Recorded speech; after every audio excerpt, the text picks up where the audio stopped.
জয় মা। সবাইকে ইলাদি গোপাল চ্যানেলে অনেক অনেক স্বাগত জানাই। গুরুদেবকে প্রণাম জানিয়ে, মাতা পিতাকে প্রণাম জানিয়ে আজকে পাঠ শুরু করব। মূল পাঠে আসার আগে শ্রী শ্রী শারদা মায়ের শ্রীচরণ কমলে সশ্রদ্ধ প্রণাম জানিয়ে আজকের এই পাঠ শুরু করব। ধরুন আপনি কোথাও যাচ্ছেন, মন্দিরেই যাচ্ছেন, বা মন্দির থেকে বাড়ি আসছেন, বা কোনো কাজে যাচ্ছেন, বা কাজ থেকে বাড়ি আসছেন। পথে আপনার বিষ্ঠা বা নোংরা কোনো জিনিস আপনার পায়ে লেগে গেল। তখন আপনি কি করবেন? আপনার কাছে চান করার অবসর নেই, বা চান করার অবসর হয়তো আছেও, কিন্তু চান কি বাধ্যতামূলক? করতেই কি হবে? কি করতে হবে? মা কি বলছেন? মানে ওই যে পায়ে আপনার নোংরা লাগলো, বা আপনার সারা শরীর কি তাতে অপবিত্র হয়ে গেল? কি বলছেন মা? তো মা বলছেন, নলিনী সাথে মায়ের কথা হচ্ছে। নলিনী বলছে, স্নান করে নলিনী ঘরে এলো। তো ওপরের পায়খানা একটু অপরিষ্কার ছিল, তাতে 2-1 ঘটি জল ঢেলে সে ধুয়েছিল। সেই জন্য সে গঙ্গা জলে মা গঙ্গার কাছে গিয়ে স্নান করে তারপর এসেছে। মা দেখে বলে, নলিনী গঙ্গা নিয়ে এলি নাকি? নলিনী কারণ বলল। তো এখানে যিনি লিখছেন তিনি বলছেন যে, মাকে তিনি বলছেন যে কলের জলে নাইলেই তো হতো। মা বলছেন, তাই তো, কলের জলে নিয়ে গঙ্গা স্পর্শ করলেই তো হয়ে যেত, কারণ না নলিনীর শরীরটা ভালো ছিল না। নলিনী বলছে, তা কি হয়? পায়খানা তো নোংরা। মা বলল, তাতে কি? বিষটা তো আর ছুঁসনি, আর ছুলেই বা কি? বিষটা যদি ছুঁসি তাতেই বা কি? পেটের মধ্যেও তো রয়েছে। ঠাকুর কি বলতেন? একটা গামলায় ডাল ভাত তরকারি ছানা মাখন রেখে দাও, 2 দিন পরে পচে দুর্গন্ধ হবে। বিষটাও তো তাই। তিনি দক্ষিণেশ্বরে নিজের মল মুখে দিলেন। ন্যাংটা তোতাপরি বললেন যে, ও তো আপনারই মল। তখন ঠাকুর সেটাকে চাখলেন, চেখে মুখে দিলেন।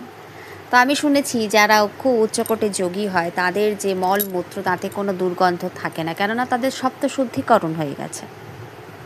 আমরা এই মল মুখে দেওয়ার বিষয়টা আমরা কিন্তু এই ঘটনা আমরা শ্রী শ্রী তৈলঙ্গ স্বামীজির ক্ষেত্রেও কিন্তু দেখেছি, তিনি সারা গায়ে মাখছেন। তো মা বলছেন, আমি তো দেশে কত শুকনো বিষ্ঠা মারিয়ে চলেছি, 2বার গোবিন্দ গোবিন্দ বললুম, ব্যাস শুদ্ধ হয়ে গেল। মনেতেই তো সব, মনেতেই শুদ্ধ, মনেতেই অশুদ্ধ। মানুষ নিজের মনটাকে আগে দোষী করে নেয়, নিয়ে তারপরে পরের দোষ দেখে। আগে নিজের মনের মধ্যে দোষটা না জমলে পরে সে তো পরের দোষ দেখবেই না। দেখার আগে তার নিজের মনটা অশুদ্ধ, নিজের মনের মধ্যে অশুদ্ধিতা এসে যায়, সেই ভাবটা এসে যায়, তারপরে সে অন্যের বিচার করছে, ত্রুটিনাটি দেখছে। পরের দোষ দেখলে তাদের কি হচ্ছে? তাদের তো কিছু হচ্ছে না। সেই দোষটাকে নিয়ে আলোচনা করলে নিজেরই ক্ষতি।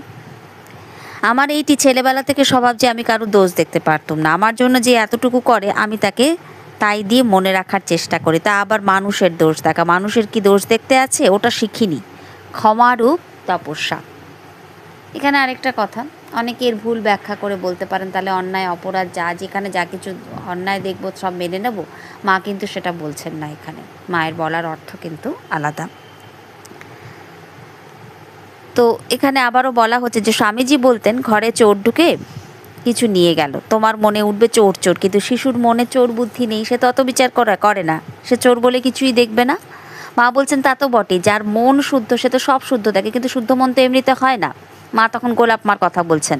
গোলাপ মা কী জন্য এসেছে? তখন বলছে, যে মনটা শুদ্ধ, বৃন্দাবনে মাধবজির মন্দিরে কাদের ছেলেমেয়েরা সব ওখানে পায়খানা করে গেছে, সবাই বলছে বিষ্ঠা বিষ্ঠা, কেউ ফেলবার চেষ্টাও করছে না। তো গোলাপ তাই দেখে অমনি নিজের ধুতি, নতুন মলমলের ধুতি ছিঁড়ে ওগুলোকে পুছে ফেলে দিল।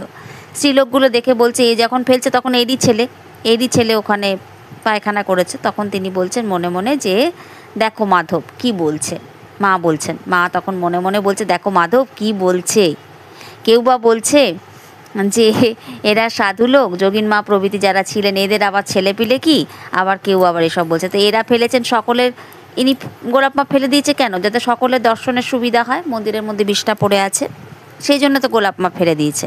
তো এই যে গঙ্গার ঘাটে যদি কোনো ময়লা থাকে, গোলাপ হেথা সেথা থেকে ন্যাকড়া কুড়িয়ে এনে পরিষ্কার করে ঘটি ঘটি জল ঢেলে ধুয়ে দিল। এতে 10 জনের সুবিধা হলো। তারা যে শান্তিটা পেল, ওতে গোলাপের মঙ্গল হবে, তাদের শান্তিতে এরও শান্তি হবে। তো মা বলছেন যে কাদের মন শুদ্ধ হয়, শুদ্ধ থাকে, কাদের মন পবিত্র থাকে, অনেক অনেক জন্মের সাধন তপস্যা করলে পরে, পূর্ব জন্মের অনেক তপস্যা থাকলে তবে এই জন্মে মনটি শুদ্ধ হয়। তো আমাদের যাদের পথ চলতে গিয়ে কোনো একটা কিছু নোংরা হাতে লেগে গেল, পায়ে লেগে গেল, আমরা অনেক সময় নাক সিটকাই, হ্যাঁ ঘেন্না লাগতে পারে, সুচিতারও দরকার থাকতে পারে, এখনকার দিনে হাইজিন মেনটেন করা যেটাকে আমরা বলি, সে জীবাণু ইত্যাদি সব কিছুর দরকার থাকতে পারে। কিন্তু আমরা ওই যে এলাম, মানে ঘুটি ঘুটি জল ঢাললাম, গায়ে জল ঢাললাম, মাথায় জল ঢাললাম, এই এত সব কিছু অনেক কিছু আমরা করি। এত কিছু না করে শুধু জামা কাপড় যদি আপনার মনে হয় ছেড়ে ফেললেও হয়, হাত মুখ পাটা ভালো করে ধুয়ে নিলেও হয়, মুখে গঙ্গা গঙ্গা বললেও হয়, কিন্তু তার জন্য ঘুটি ঘুটি জল ঢেলে স্নান করার দরকার সেইভাবে পড়ে না। হ্যাঁ, যেখানটা আপনার নোংরাটা লেগেছে সেই নোংরাটাকে তো আপনি লাগিয়ে রাখবেন না, সেটাকে ধুয়ে মুছে আপনার পরিষ্কার করে নিলেই হয়। যেহেতু আপনার কাছে এখনও সেই ভেদ বুদ্ধিটা আছে, যাদের কাছে কিছুই নেই, মানে সবই পবিত্র, যাদের কাছে ওই বিষ্ঠাও, যাদের কাছে সবার মধ্যে যারা সেই মাকেই খুঁজছেন, মাকেই দেখতে পাচ্ছেন, সব কিছুর মধ্যে যারা সেই পঞ্চতত্ত্বকে দেখছেন, তাদের কাছে কিছু পড়ে না, কিছু ফারাক নেই। শ্রী গুরুদেব যেমন বলতেন, আমাদের কিছুতে ও সবে কিছু হয় না। ওনারা হাতে করে ইজিলি ধরবে না, ধোয়ারও দরকার পড়বে না। যেটা আমরা শ্রীধরজির কথা পড়েছিলাম যে মানে কুকুর বমি করছে, সেই বমিটা সে ভক্ষণ করছে কি না তার মনে হচ্ছে ক্ষীর দিয়ে চিড়ে মাখা, কেননা সে তো বমি হিসাবে দেখেইনি।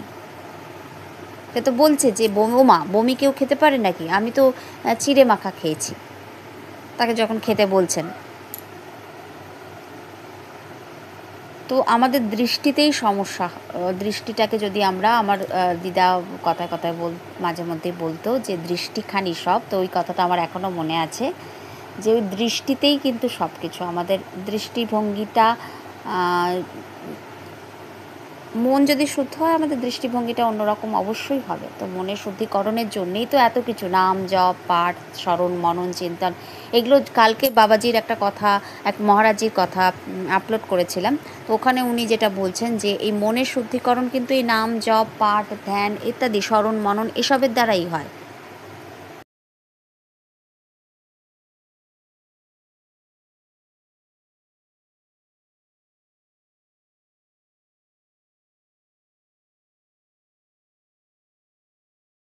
কথা যেটা পাঠকে বিশ্রাম দিয়েও মনে পড়ে গেল বলে আবার এটা অংশটা মানে সাথে সাথে আমি সংযোজন করেছি এটার সাথে। সেটা হচ্ছে আমাদের প্রসেনজিৎ দা, আমাদের সবার প্রিয় দাদাভাইয়ের অডিও রেকর্ডিং আপনারা অনেকেই শুনেছেন, যে ওখানে রিঙ্কু বৌমনি অর্থাৎ প্রসেনজিৎ দার সহধর্মিণী, ওনার যে একটা কথা শেয়ার করেছিলেন ঘটনা, যে খুব জোরে আমাদের হয় না অনেক সময় পায়খানা খুব জোরে পেয়ে গেল, আমরা জামা কাপড় হয়তো মানে ছাড়তে পারলাম না, অনেক সময় হয় শারীরিক একটু এদিক ওদিক হয়ে। তো রিঙ্কু বৌমনির ক্ষেত্রে এরকম একবার হয়েছিল, ওনারা তখন কোনো একটা জ্যোতির্লিঙ্গের ওখানে, কোনো আমার ঠিক এই মধ্যে খেয়াল আসছে না যে কোন জ্যোতির্লিঙ্গের ওখানে ছিলেন, তা নিচে গাড়ি দাঁড়িয়ে ছিল, ওনারা বাবার দর্শনে যাবেন, পুজো দেবেন। তো রিঙ্কু বৌমনি তখন আর জামা কাপড় ছাড়তে পারেনি, এদিকে তলায় গাড়ি হর্ন দিচ্ছে আর ওদিকে তার খুব জোরে পায়খানা পেয়ে গেছে। তো ওই জামা কাপড়েই যেহেতু গাড়িতে উঠতে হয়েছে বৌমনিকে, তো সেই জন্য কি হয়েছে, ওই বৌমনি ভেবেছিল যে আর পুজো দেবে না, মানে বাবারকে স্পর্শ করবে না, কেননা ওই জামা কাপড় তো আমরা তো এটা মানি অনেক সময় 2 নম্বরের 1 নম্বরটা না, আমার বাথরুমটা আমরা না করলো, পায়খানা জামা কাপড় আমরা ছেড়ে ফেলি। তো আপনারা হয়তো বলবেন যে যা দেখুন এইগুলো একটা জার্মের ব্যাপার থাকে, অনেক কিছু থাকে। আগেকার দিনে যেমন আমাদের তো এখন সব কিছু একই লেভেলের মধ্যে পায়খানা বাথরুম। আগেকার দিনে কি হতো, যেখানে রান্না বা রান্নাঘরটা, শোয়ার ঘর, খাবার ঘর যেখানে থাকতো, পায়খানা বাথরুমটা একটু দূরে করা হতো, তো জার্মের জন্য ব্যাপার ছিল। আবার আগেকার দিনে বলতে পারেন যে অনেক সময় খাটা পায়খানা ছিল, অনেক আগেকার কথা বলছি, আমি অবশ্য দেখিনি, কিন্তু আমি এমন কিছু কিছু বাড়িতে গেছি বা দেখেছি যেখানে মেন যে থাকার জায়গা, রান্না খাওয়া শোয়া পুজো করা এই সমস্তগুলো একদিকে, আর পায়খানা বাথরুমটা বেশ কিছুটা গিয়ে আরেকদিকে, এরকম 2-1টা বাড়িতে আমাদেরই আত্মীয় স্বজনদের। কিন্তু এখনকার দিনে মানুষের শরীর অনেক দুর্বল হয়ে যাচ্ছে, পরিস্থিতি অন্যরকম, হাতে সময় কম, অনেক রকমের ব্যাপার স্যাপার, এখন কিন্তু অত জায়গাও পাওয়া যায় না, তো এখন অনেক ছোটোর মধ্যে সব কিছু করা হয়। তো মূল কথা হচ্ছে সেই রিঙ্কু বৌমনি ওই জামা কাপড়ই গাড়িতে ওঠে এবং বাবাকে সে স্পর্শ করবে না বা পুজো দেবে না ভেবেছিল, কিন্তু বাবার কাছে তো সুচিতা অসুচিতা ওসব কিছু কি আছে বাবার কাছে? বাবা তো মনের ভাবটা দেখে, আর তো কিছু না। তো বৌমনির মনে একটা কষ্টও ছিল স্বাভাবিক, কিন্তু এমন ভিড়, এমন ধাক্কাধাক্কি যে পেছনে লোকেরা এমনভাবে তাকে ধাক্কা দিয়েছে, সে গিয়ে পুরো বাবার ওপরেই পড়েছে এবং ওপর থেকে সবাই সেই জল টল পড়ছে, মানে যেরকম হয় আর কি, মানে ভিড় তো প্রচণ্ড। সে মানে তার একরকম বাবার পুজোও হয়ে গেছে, বাবাকে স্পর্শ করা, বাবা মানে বাবা তো করুণাময়, একদম দয়াময়, তার মতন এরকম তার কাছে তো এরকম মানে সূচি অসুচি সব অবস্থাতে তিনি কিন্তু সবাইকে সব সময় বাবা সবাইকে আগলেই রাখেন। সুচিতা অসুচিত বলে যে তাকে দুবার, আর অসুচিতাটা কোনটা, কোন জিনিসটা অসুচি, সেই অর্থে সবটাই আমাদের মনেরই ব্যাপার। তো আর রাস্তাঘাটে এরকম নোংরা থাকলো, আপনার গায়ে লাগলো কি পায়ে লাগলো, আপনি ধুয়ে ফেললেন বা সাবান একটু ইউজ করলেন, অথবা ডেটল ইউজ করলেন, কি কোনো হ্যান্ড ওয়াশ ইউজ করলেন, বা মাটি, থেকে ভালো হয় মাটি, যদি ভালো মাটি কেউ থাকে মাটি দিয়ে হাত রগড়ে নেওয়া, এতে পরিষ্কারও হয়, যার অনেকটা যায়। কিন্তু আমাদের এখন তো সব শান বাঁধিয়ে দিচ্ছে, সব শান করে দিচ্ছে, মানে সিমেন্টিং করে দেওয়া হচ্ছে। মাটি তো শহরাঞ্চলে আস্তে আস্তে আমরা পাচ্ছি না, যাদের বাড়িতে উঠোন টুঠোন ছিল এখন সেগুলোকেও সব সিমেন্টিং করে দিচ্ছে। তো যাই হোক, তো এটা এইটুকুতেই আমার মনে হয় ঠিক আছে। এরপর যদি আপনি জামা কাপড় চেঞ্জ করতে চান করতেই পারেন, সেটাও কিছু না, কিন্তু এটাকে নিয়ে বেশি অতিরিক্ত বাড়াবাড়ি পর্যায়ে যে হ্যাঁ ছুঁই ছুঁই করা, ও নোংরা বাড়িয়েছে বলে ওকে ছোবো না, ওকে স্পর্শ করবো না, ওকে স্পর্শ করলে আমিও অসুচি হয়ে যাব, এই ব্যাপারগুলো অনেকের মধ্যে থাকে।